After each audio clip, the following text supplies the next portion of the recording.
A very good afternoon to you, and welcome to the Fixed Wing Guide channel with me, Stuart Lomas. Hope I find you well. Not a bad day here in Manchester today. Very cloudy all day, been quite windy, but no rain, which is always a good thing. A little bit of an odd bod one this today, so much so that what it's about is answering a comment stroke question that I was sent in response to one of my earlier videos. A gentleman called Max Cady, C-A-D-Y. I'm assuming it's Cady. If it's Caddy Max, I do apologise. So I did reply to his comment, but basically said that what I would do, I would make a video trying to give him and anybody else who's interested an answer to why I do, and hopefully what we as YouTubers do as far as the channels we choose to subscribe to. The question from Max was about why I favour certain channels when my interest is about watches. Why do I not choose to view other more serious, more horological channels? Well, Max, if you look through my subscriptions, I do subscribe to people like A Blog to Watch and Hodinkee and Watches TV. I even subscribe to a lot of the manufacturers' channels, Omega, Rolex, Ulysse Nardin, Jaeger-LeCoultre. And I think first thing what I'll say about the manufacturers is that quite a lot of them, certainly Rolex, like to push forward their involvement in sponsorship of sport, which is something we all know about, but doesn't actually say a lot about what they produce, i.e. the watches. What it does actually say a lot about is that Rolex have a hell of a lot of money, that they can push millions and millions of dollars, pounds, yen, euro into their sponsorship deals, and indeed their advertising, both televisual and in magazines. Omega do a lot of these cinematic adverts where you will see them on the big screen at the cinema, which are wonderful and marvellous, and I do enjoy watching them greatly, but don't give a lot of general information about what they produce. They just promote the product. Hodinkee is one of those, of course, which is very involved with speaking to prime collectors and manufacturers. The Watches TV, very similar. But as far as my other subscribers are concerned, people like the Dricos channel, Andy Hunter, Simon Crane, Matt Stevens, 1783 Pictures, Don Haynes, Penn Football 71, and our friend Archie Luxury, who I do watch but don't subscribe to. I just watch him generally when I need to be uplifted slightly by his very off-kilter outspokenness. Subscribing to channels is a very personal thing, I feel. What will flick your switch will be completely different to what will flick my switch. You know, for instance, if Angelina Jolie had a channel of her own that she presented, I'd be there. You know, the same I would wager a lot of YouTube viewers of the female variety. If George Clooney had his own YouTube channel, they would be there. But I think watching YouTube, it's slightly different between YouTube users and YouTubers. Obviously YouTubers produce content such as this, and we all are very different in our approaches. We are all different people, we all have our own personalities, we all have our own views. YouTube users, on the other hand, of course, are just this side of the screen, the people who watch this nonsense that we put out there, and you can choose exactly the kind of content you want to watch. And as is the case with television, if you don't particularly like certain YouTubers, i.e. the content makers, then you don't need to watch it if Archie, God love him, offends you.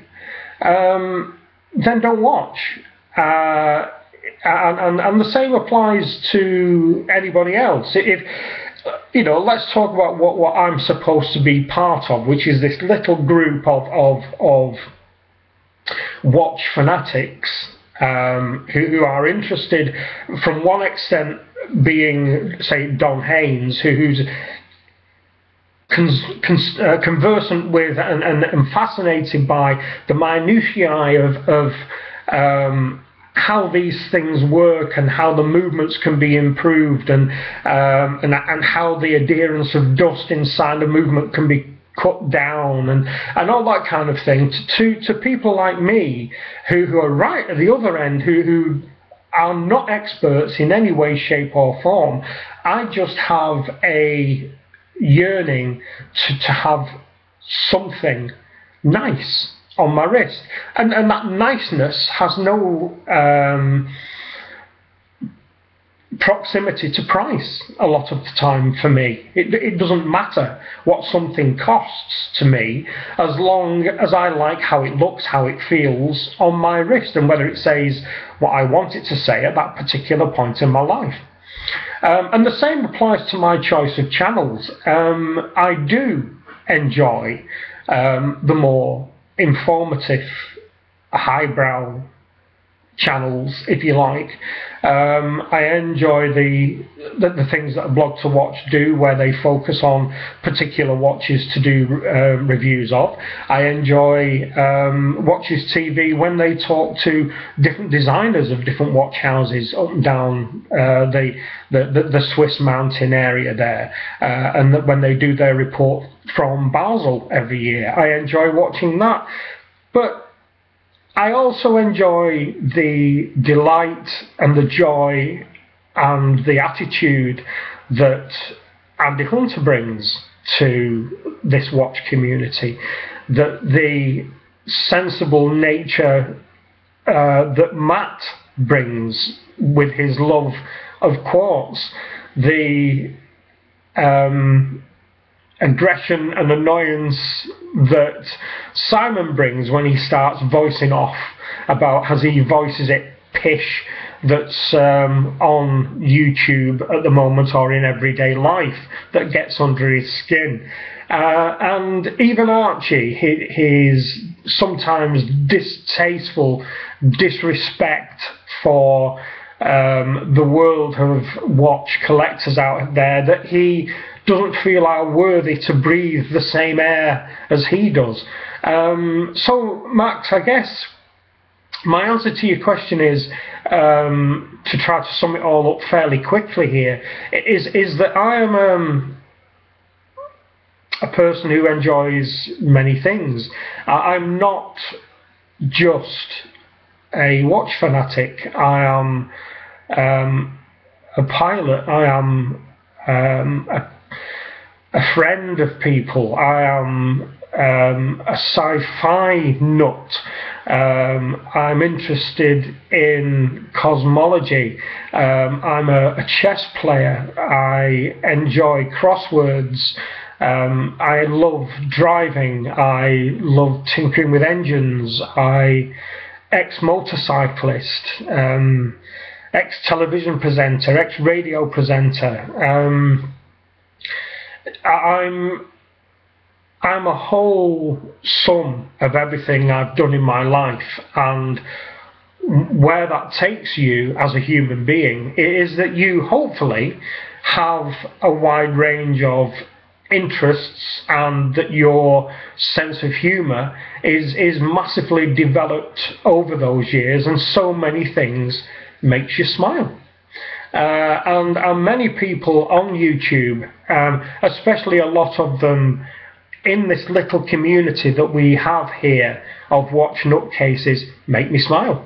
That's what they do. Life is not just about being very serious. Life is about the enrichment of your existence, the enrichment of the people's lives who you share. And I feel that all the people I've mentioned in this video enrich my life, and I kind of hope that this nonsense that I produce enriches their lives in a small way, that this little box that we're recording in here can bring forth a number of different points of view. It can bring forth a number of different subjects that certain people may be not even heard of previously, and that we all make each other smile on occasion. God knows the world can be a fucking miserable place, and I don't swear often, but I mean, come on. You know, I try and keep language to a minimal here, but life can be a dismal, dismal place. So if you go down the route of subscribing to specialist, very, very serious channels, doing something like watching YouTube, which is supposed to be entertaining at the end of the day, it can be dire. I mean, you know, it could be dire. You may as well watch instructional television or instructional DVDs of how to descale a kettle or something like that if you don't want to be made smile from occasion or to occasion. So I guess that's where I am. Watch snobbery is prevalent, too prevalent. It is something that needs to be crushed, and it needs to be taken out of the world of watch collecting as far as I'm concerned. If the looking down upon of YouTube users and YouTubers by means of what channels they choose to subscribe to, that is as much snobbery as is the watch snobbery. Now, I am very aware that snobbery will exist no matter what. I am myself snobs. I am a snob about certain things. I hold my hands up, I am. And so will everybody else be, and it doesn't matter whether it's certain foods you might be a snob about, or certain wines, or certain beers. It doesn't matter. Snobbery exists, but you should try your best, certainly in this little watch community that we have here, not to talk down to people. And if people are trying hard to pull a watch collection together, or pull together a number of channels on YouTube that may well give them a good overview of information that they need to pull together to learn what watches, not that they should buy, but what they might buy, then surely they are more than able to decide for themselves what channels they should view. I love all my subscribers as far as the channels I watch. Every single one I watch and I enjoy. And I'm sure that my list of subscription channels will grow. And as you've done with me, Max, in your comment you said that you came across my channel by accident. That is the way it works. We discover people by having joint interests, and if you come across somebody who you don't like, or you don't get their sense of humour, or you find them offensive, then move along, because there will always be somebody else who will better fit your requirements. I try my hardest to be a one-size-fits-all kind of guy, although I am very opinionated. I appreciate that, and not a lot of people will like what I have to say about, you know, a £30 watch not being dog shit, but that's my view and I stick by it. But there is a whole universe of people out there who you can sit and spend 5 minutes, 10 minutes, 15 minutes watching this kind of content.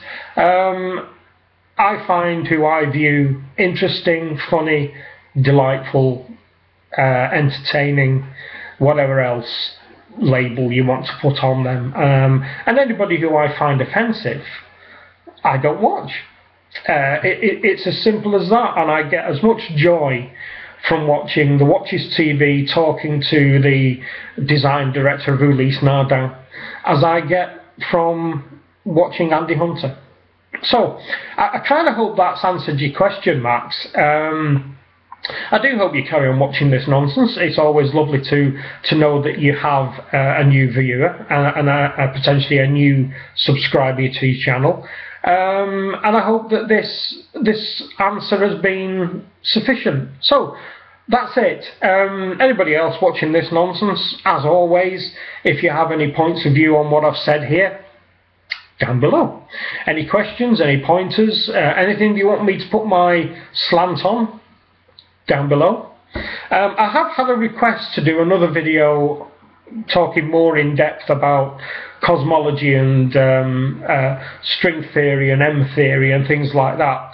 I appreciate that's not going to be everybody's cup of tea, but I'll try to put something together, and if you start watching a video and I start droning on about that kind of thing, I'll do my best to make it interesting. But if you don't find it interesting, then find one of my other videos and I'm sure that'll be more to your liking. So that's it for this one, and I'll speak to you again soon. Thanks a lot. Bye bye.